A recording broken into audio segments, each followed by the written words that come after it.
The barrage of bullets sending 2 people to the hospital, and it lands a rapper in jail. 7 Sheldon Fox with the exclusive. Pooh Shiesty just got raided after violating his release terms only 3 months after coming home.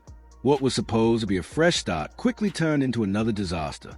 Behind all the first day out celebrations, this Memphis rapper was moving reckless in ways that practically guaranteed his freedom will be taken again. And let's be real, the feds didn't forget a thing. After he dissed him on his first day out track, which now has over 25 million views, they were already watching closely. The truth behind his downfall isn't shocking at all, it was predictable. Today, we're breaking down exactly how he fumbled the bag and threw away his second chance. This was supposed to be his comeback. Instead, federal agents ran up in his spot and violated his parole. And before anyone says this came out of nowhere now, he'd been moving like he didn't care about his freedom from day one. Honestly, it started looking like he was begging to go back. For those who haven't been following, Pooh Shiesty came home after serving just under 5 years of what was originally an 8-year sentence. The feds wanted him gone for 20, but his lawyers managed to get that time reduced. Still, coming home early on federal parole means you're on thin ice every single day. Federal parole is no joke. Curfews, check-ins, strict rules. You slip once, it's over. But he was moving like nobody was watching. Remember when he was on Ben Da Don's live stream and his parole officer called asking where he was? He was supposed to be home for curfew but was still out in the streets and then lied to his PO on camera. Ben had to mute the MIC because he knew that was hot. Hello? And the wild part is, this wasn't a one-time. Pooh Shiesty been moving like he was untouchable from the moment he touched down. Posting on social media, flexing jewelry and cars, still talking that street talk like he wasn't technically still a federal inmate on supervised release. But this goes deeper than just missing curfew. Pooh Shiesty been telling on himself through his music. In one of his lyrics, he straight up says, "Out on paper with a fully ARP sitting on my counter." And in the streets, everybody knows Pooh don't rap cap. When he says something in his bars, that's his real life. For anyone who doesn't know, an ARP is a fully automatic weapon, something you absolutely cannot possess while on federal parole. Here's a real kicker. He wasn't even living freely. As part of his release conditions, he was staying in a halfway house. For those who don't know, when federal inmates get out early, they don't just go straight home. They are placed in a transitional facility where every move is monitored. You sleep there every night, follow strict rules, and only earn small freedoms over time. Halfway house life comes with curfews. You can't just pop out whenever you feel like it. You need permission to travel, permission to work certain jobs, and you're not allowed to associate with other felons or known gang members. The whole purpose is to slowly reintroduce you to society while keeping you under tight supervision. And when it comes to federal supervision, there's zero room for error. State parole might cut some slack, but federal parole officers don't play. They can search your living space at any time, drug test you randomly, and if you violate even one rule, you're going right back to finish your sentence. For someone like Pooh Shiesty, allegedly the head of Chopper Gang, his supervision was always going to be even stricter. The feds don't just watch individuals, they watch entire networks. When you're leading an organization, they are monitoring who you're around, where you go, and how you move at all times. And let's be clear, this situation didn't come out of nowhere. This wasn't his first run-in with the law, and his history shows a pattern of ignoring consequences. The case that originally sent him to prison involved serious street activity. Back in 2020, Pooh Shiesty was tied to multiple incidents that caught federal attention. The main case stemmed from a robbery where he met up with someone, attempted to rob them, and ended up shooting the victim during the incident. Now, in just one station, surveillance cameras showing a new view of a violent shootout in a parking lot of a South Florida apartment building. The barrage of bullets sending 2 people to the hospital, and it lands a rapper in jail. According to court documents, this incident was not random and was part of a calculated series of events. And it lands a rapper in jail. 7 Sheldon Fox with the exclusive. Rhode Island says you're wanted. Mr. Williams, you were arrested for pursuant to an arrest. It was part of a larger pattern of violent behavior the feds had already been monitoring. And that still wasn't the end of it. There was also the separate incident where he allegedly opened fire at a club after his money was taken. During that situation, a security guard who was simply doing his job ended up getting shot. Popular rapper arrested. He's accused of shooting a security guard at a South Florida gentleman's club and will remain behind bars. A judge denied bond for 21-year-old Lontrell Williams. Real talk, when you're moving like that in the streets, you're not just putting yourself at risk. You're putting innocent people in danger, people who are just trying to make an honest living. According to prosecutors, the federal government built its case around multiple incidents, including armed robbery, assault with a deadly weapon, and conspiracy charges. They presented Pooh Shiesty as someone who allegedly resorted to violence first instead of using it as a last option. The prosecution argued that he posed a serious threat to community and pushed for the full 20-year sentence they originally sought. His defense team fought back, emphasizing his age, his potential as an artist, and the possibility of rehabilitation. In the end, they managed to get the sentence reduced to 8 years, still heavy time, but far better than the 2 decades he was facing. When Pooh Shiesty came home, everything was lined up for him. His first day out record was doing huge numbers. He was collecting plaques, driving foreign cars, and even being linked to high-profile names like India Love. He had a real opportunity to turn his life into a legitimate empire. That first day out track wasn't just music, it was a statement. He was telling the world he was back, focused, and ready to take over the rap game. The song pulled in millions of views, and for a moment, it looked like he might actually be one of those comeback stories of artists who learned from his mistakes and made his second chance count. But behind the scenes, the streets were saying something different.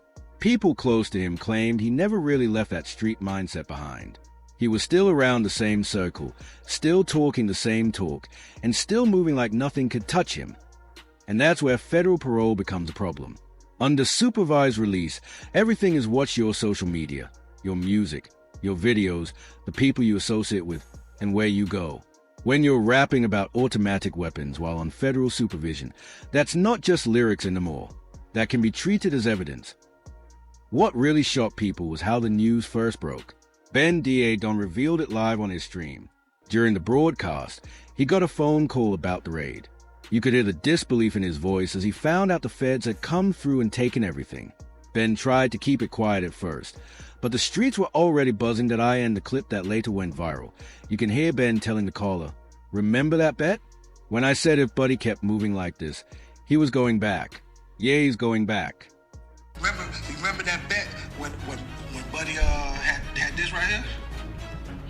And I told you, I was like, he going to jail? Yeah. He's going back. The way Ben said it made one thing clear: this wasn't completely unexpected. People who were familiar with Pooh Shiesty's situation saw this coming from a mile away. But here's where things got interesting. Not long after the clip went viral, Ben tried to walk it back on Twitter. He posted, "I understand you all gotta get your money, but that's Kappa's F shy and have an MF thing to do with that call." Whether he was trying to deflect attention or protect his homie is up for debate, but either way, the truth came out, because raids like this don't just happen overnight. Federal agents don't move randomly. They take weeks, sometimes months, building a case-tracking movement, gathering evidence, and waiting for the right moment to strike. Based on what's been reported, they pulled up to his spot, found exactly what they were looking for, and took him into custody on the spot. Not long after that, every major blog started reporting that Pooh Shiesty was back in federal custody. DJ Academics later confirmed it by pulling up federal prison records, showing his real name, Lantrell Donnell Williams Jr., his register number, and a new projected release date, April 11th, 2026. That date matters, because it was his original release date before he was granted early release on parole. And this situation isn't about one small slip-up. It's about a pattern. A pattern that shows Pooh Shiesty never truly took his second chance seriously. Since the day he came home, the streets had been talking about how he was moving, and none of it sounded like someone focused on staying free. For those who don't understand how federal parole works, here's the reality. When you're released early from federal prison, you're still serving your sentence, just doing it in community instead of behind bars.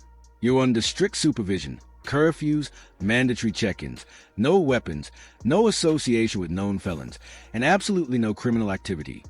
Break any of those rules, and you don't get warnings, you go straight back to finish your original sentence. And that's exactly how fast a second chance can disappear. The fact that his release date is still set for April 11th, 2026, the original end of his sentence, strongly suggests this isn't about new charges, but a parole violation. If he had picked up fresh charges, he'd be facing additional time stacked on top of that sentence. Instead, it looks like the feds simply decided to make him finish the remaining time on his original 8-year bid. That raises a real question. What actually triggered the raid? Was it lyrics referencing weapons? Was it repeated curfew violations? Was it associating with known gang members? Or did they uncover something during a routine compliance check? Looking at the timeline, it's clear this didn't happen overnight. The feds likely had been documenting multiple violations for a while. Missed curfews caught live on Ben's stream, lyrics that raised red flags, possible surveillance linking him to prohibited associates. This wasn't one mistake. It was a pattern, but this story is bigger than just one rapper. It highlights the cycle that continues to pull young black men back into the system. When you come from the streets, completely separating from that life isn't easy, especially when that same lifestyle is what made you famous. The music industry doesn't make it any easier. Labels push authenticity, fans crave street narratives, and social media rewards the most reckless behavior. That leaves artists trapped between protecting their freedom and protecting their brand. In Pooh Shiesty's case, his entire image was built on street credibility, the gang talk, the gun bars, the rubbery stories. That's what made him hot. But federal supervision doesn't allow you to live that persona anymore. To stay free, you have to evolve. What makes this situation truly tragic is the ripple effect it has on his community and fans. When young people watch someone get a second chance and then lose it, it risks sending a message that change isn't possible even when it is. Pooh Shiesty had a platform to show kids in Memphis and cities just like it that you can come from the streets, make mistakes, pay your debt to society, and still build something real and legitimate. Instead, he's now being used as another example of what not to do after getting a second chance. The financial fallout alone is massive. He was generating serious income streaming revenue, show money, brand deals, all of that disappears the moment you're locked back up. His team, his family, and everyone who depended on his success are now left in limbo while he finishes the remainder of his sentence. Then there's a legal side. Federal cases don't come cheap. His family likely already spent hundreds of thousands of dollars on lawyers to get his sentence reduced the first time. If new issues come up or he decides to fight the violation, that financial burden could start all over again. The label situation only adds another layer of complexity. Record labels invest heavily in artists with the expectation of long-term returns. When an artist violates parole and ends up back behind bars, that investment is suddenly at risk. Some labels have clauses that allow them to walk away, while others may stay involved but freeze projects indefinitely. What makes this situation especially painful is how avoidable it all was. The rules weren't complicated. Be home when you're supposed to be. Stay away from weapons. Don't associate with known criminals.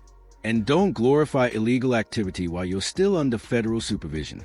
Following those basic conditions would have kept him free to grow his career and his wealth. Just imagine what 3 more years of freedom could have looked like: multiple projects, building a label, investing in legitimate businesses, and cementing his place in hip-hop. Instead, he'll spend that time behind bars, watching others fill the space he once occupied. Halfway houses are meant to ease a transition back into society,